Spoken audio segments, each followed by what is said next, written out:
parents and other relatives of the students released yesterday by their captors in Kaduna could be heaving a sigh of relief.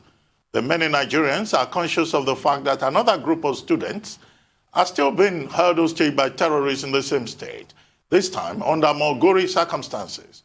What with the recent statement, the killing of 5 of the hostages. Well, joining us now from Arise Abuja studio to have a chat about the emerging facts and patterns from this chain of unfortunate events is Dr. Kabir Adamu, a security consultant.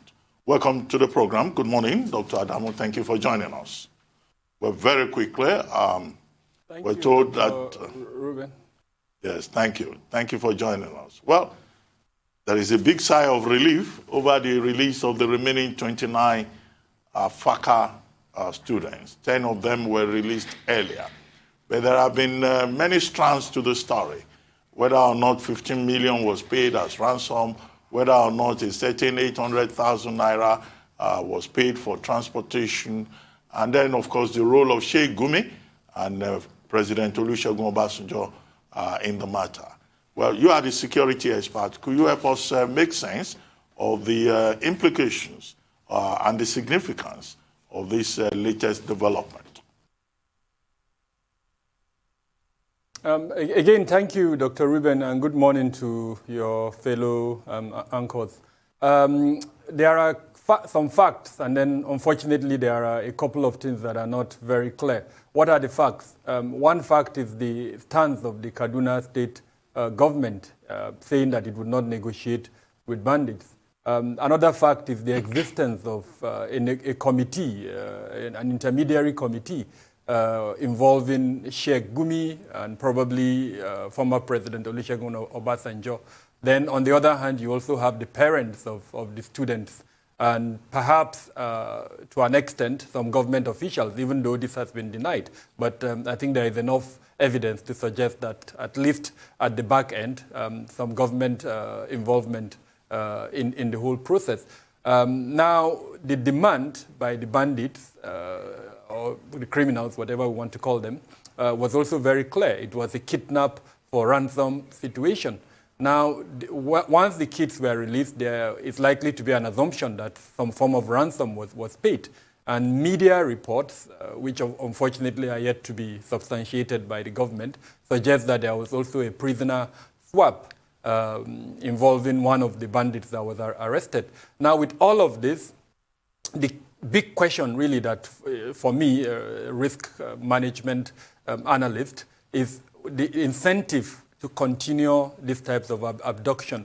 Have we, either wittingly or unwittingly, again given another incentive for these bandits to again involve themselves in another kidnap, either because of the prisoner swap or because of the monies that exchange hands, either at the beginning of the abduction or in this current release of the last batch of students? I think there is enough, unfortunately, information going around for me to conclude that we have either unwittingly or, wittingly, as it were, allowed this incentivization of this unfortunate criminality in our society. Well, what you allow is what will continue. So I wanted to ask you, are the options as binary as they appear? You either are diplomatic or pander to terrorists, or you engage them in conflict. What has worked in the past? You'll recall when ISIS was defeated, what worked then was the Operation Inherent Resolve, where they were killed in their tens of thousands, and Operation Tidal Wave 2, where their funding capabilities were severely handicapped. Is that what we need to be looking at now? Does anything short of conflict amount to pandering and encouraging terrorism? So I think a very amazing question. Really, I really love the approach. But we need to separate terrorism from criminality, as it were, even though, unfortunately, sometimes the effect and consequences are the same. Now, in counterterrorism, you have approaches, and you've reeled out some of them. Now, for criminology, frankly, I'll go to the 101 of criminology, which is situation crime analysis. And in that, we talk about the crime triangle, which has three things that we should look at: the opportunity, the ability and the desire. When we talk of opportunity, we're talking of the benefits for the criminal when he wants to engage in that criminality. Is he considering, for instance, does the benefit outweigh the risk? And then when we talk of ability, what kind of capabilities in terms of both, assets, guns as an example, and information does he have? And then when we talk of desire, how is he incentivized to engage in the criminality? Now, in adopting a strategy to manage crime, in this instance banditry, there are three very important things that should be introduced. One of them is the desire to increase the effort required by the criminal to commit that act. Then how do you also reduce the reward, which is the stand by Governor Rufai. By saying he would not negotiate with them, pay them ransom, he's saying that I'm not going to give you any reward for this activity. And then, of course, the last one is how do you take away the motive, the objective that they want to involve in the crime in the first place. Now, unfortunately, and this is where I sympathize with Governor Rufai, he can take a stand in one of the issues, which is ransom payment, but unfortunately the other two are not within his hands. They are, to a larger extent, federal government issues because the security still remains in the exclusive list. So we can talk about the ungoverned spaces where these bandits hide and carry out their activities. It's really an issue that the federal government would need to deal with, even though there's an argument that these ungoverned spaces, most of them belong to the state governors. But because the state governors don't have control really over the security agencies, then perhaps they also need to rely on the federal government to do that. Then, of course, we can also talk about the administration of criminal justice system that need to punish offenders. I know Governor Rufai has come up with this idea that an aspect of our judicial system should be handled by the states. But then the perspective that you need to gather evidence, and this evidence would need to be gathered by the security agencies that are in the control of the federal government, and it's only then that the state government can carry out with the prosecution. So it's not as simple as that. It's a combination of issues, and I think to respond directly to your question, it's not a binary sort of explanation. It would require coordination between both the state and federal government. And more importantly, it would also require a resolve by us, Nigerians, to say, look, enough is enough. This shouldn't continue. So thank you so much for your insights. But for me, I'd like to talk about two things. Number one will be the ecosystem of crime. I mean, if you read the Daily Trust report, you'll see a massive ecosystem that supported that crime. Somebody can come out and identify to be a father of a bandit in this country. And secondly, the weight of the state in fighting this. I mean, we've all seen this on television. We saw the Karushi brothers in Paris in 2015. We saw young Kazanaev, the Boston Marathon bomber. We saw it was clamped down and the full weight of the state was put to be able to apprehend this criminal. Is it that we can't do the same? Is it that we don't have intelligence to clamp down on the ecosystem of criminality? Because this is our Frankenstein. It's already grown. I agree totally, Rufai, but we also need to look at what are the facts. We've awoken to a situation where, frankly, the security architecture has suffered decay. And my worry is that we are not accepting that decay. For us to rejuvenate the security architecture, perhaps the first thing is to recognize that it has suffered that decay. People in these communities, unfortunately, do not relate to security for the simple reason that they don't see security as serving their function. Let me give the example of Birnungwari. The rate of abduction and criminality in Birnungwari is so bad that you would want to conclude that perhaps there is no security presence in Birnungwari. And so it's sometimes a choice between self-help or, as it were, turning the other cheek or eye to these bandits and criminals who engage in these activities in some of these communities. And so that decay has reached a point where as a country, we need to admit that, and then we need to now start embarking on ways to change it. Just in March, I run a consultancy, and we did a survey on the circulation of small arms and light weapons in Nigeria. Now, and I don't mean to be a harbinger of bad news or to raise the alarm, but I think it's important that we know how bad these things are. We came to the conclusion, based on verifiable information, that there are 6,500,000 small arms and light weapons in circulation. So we now did the next step, which is to break down in terms of who has what. And we came up with a figure of 586,000 in the hands of our law enforcement agents. Now that means there are over 5 million in the hands of these non-state actors. Now we also tried to establish how many of these 5 million are licensed by, let's say, the police under the laws, the existing laws. And unfortunately, there are no verifiable record or evidence to suggest that this is the number. So we came up with, let's say, 1 million.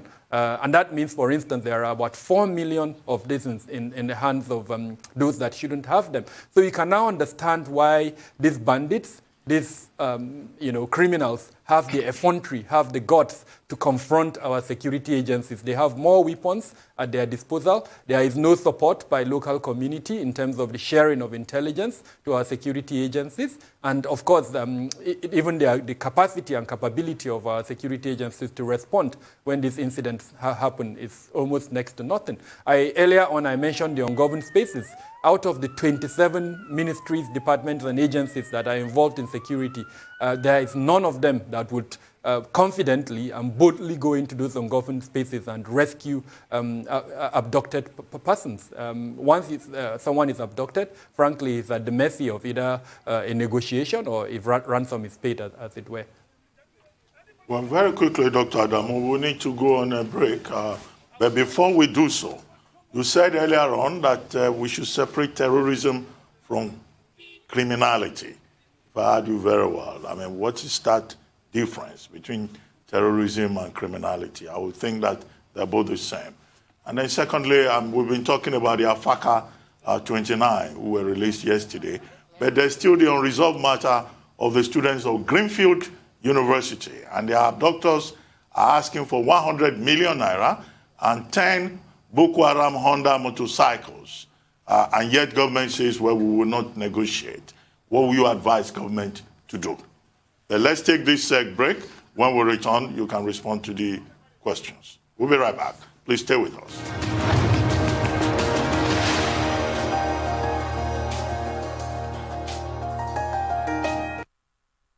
Welcome back to the morning show here on the Arise News channel. Our guest is still Dr. Kabir Adamu, a security consultant.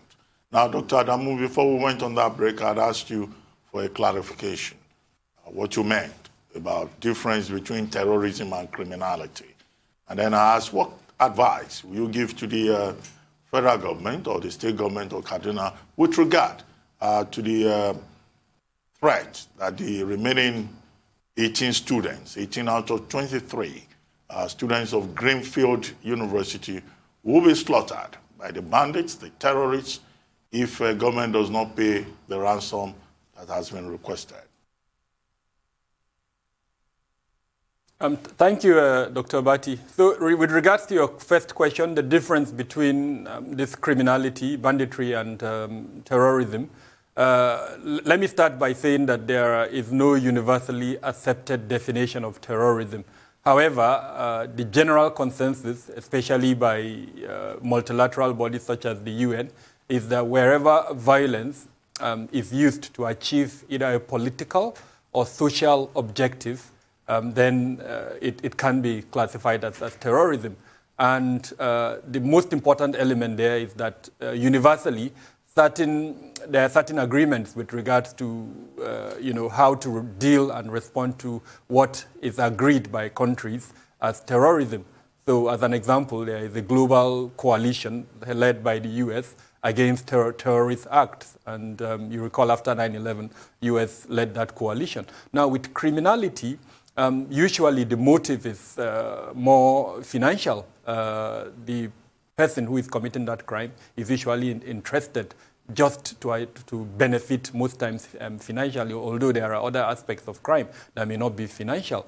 And so I want to say that crime is sort of subsumed sometimes under terrorism, because you can have terrorist groups committing criminal acts. As an example, if we bring it down to Nigeria, there is a suggestion that some of these acts that we're seeing in Kaduna may have the facilitation or even the support of some of the terrorist groups. In other words, when these bandits engage in kidnapping, the benefits, the proceeds ends up with the terrorist groups. Even though, unfortunately, this is yet to be verified, as it were, but there is enough, I would say, evidence to suggest that there is some level of collaboration between the two groups. Now, with regards to your second question, it's very complex. You have a situation where students are in the hands of these bandits, and unfortunately, one of the intermediaries in this person of Sheikh Gumi has indicated that the particular bandit group that kidnapped the Greenfield students is affiliated with the terrorist groups in the Northeast.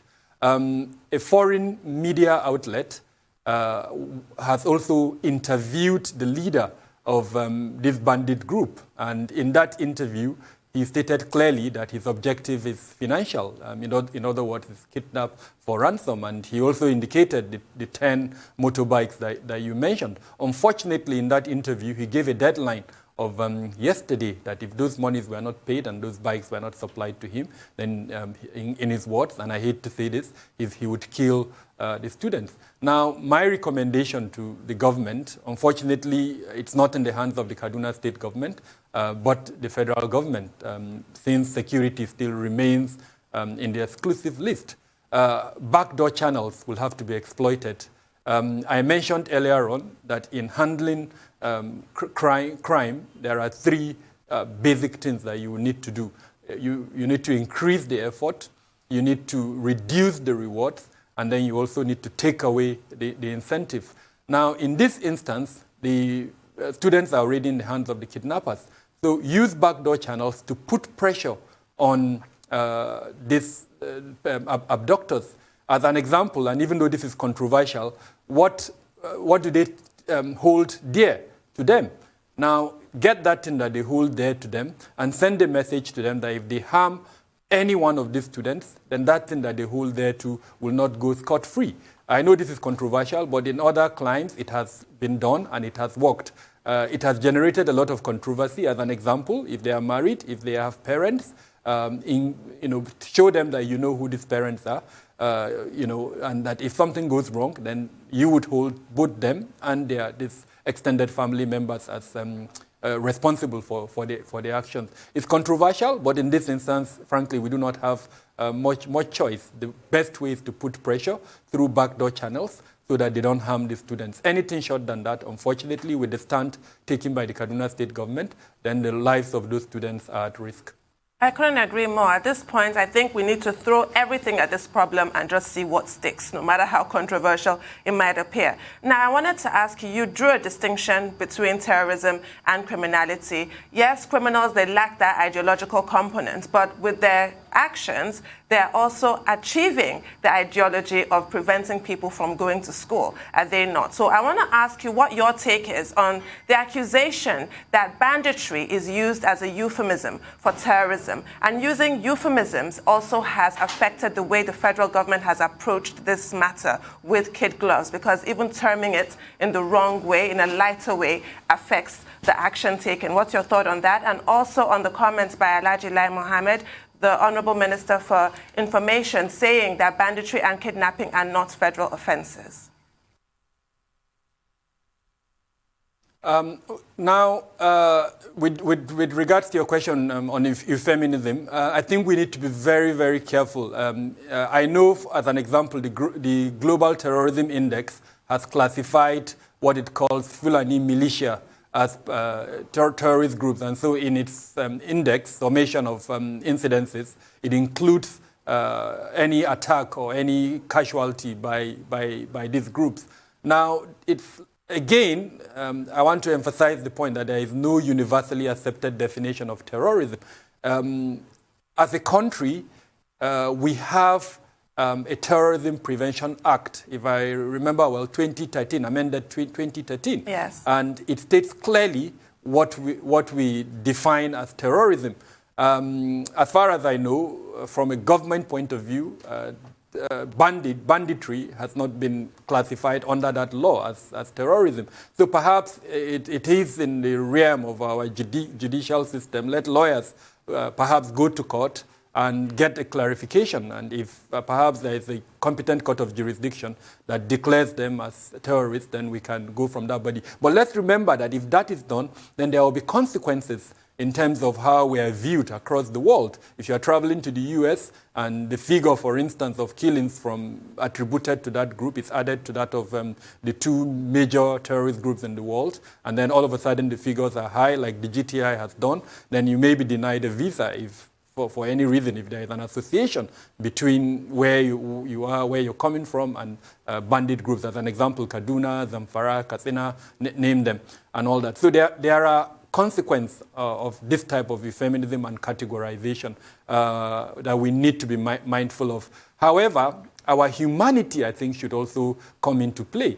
The numbers of persons dying and the fact that these numbers are growing by the day perhaps means this euphemism is useless or does not make any sense. What matters at the end of the day is that we should save lives and reduce the number of persons that are being killed. So whether we categorize them as terrorists or leave them as bandits, as they are at the moment, the most important thing is to reduce the killings and the consequences of their actions. Unfortunately, we are not doing a good job in that regard. With regards to your second question, the statement by Alhaji Lai Mohammed saying that the occurrences of banditry and kidnapping are not federal offenses. They are offenses that should be tried by the state.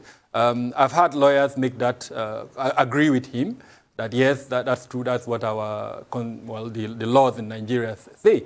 However, where the challenge is, and this is, I think, the structural imbalance that we have in Nigeria. Yes, it's true, these offenses can be tried at the state level, but security remains in the exclusive list. So how can the states try these offenses when they do not have control over the agents of security? How do they gather the evidence to present these offenses? Well, Dr. Adamu, on that note, we would like to thank you very much for joining us on The Morning Show. Thank you for always obliging us when we call on you.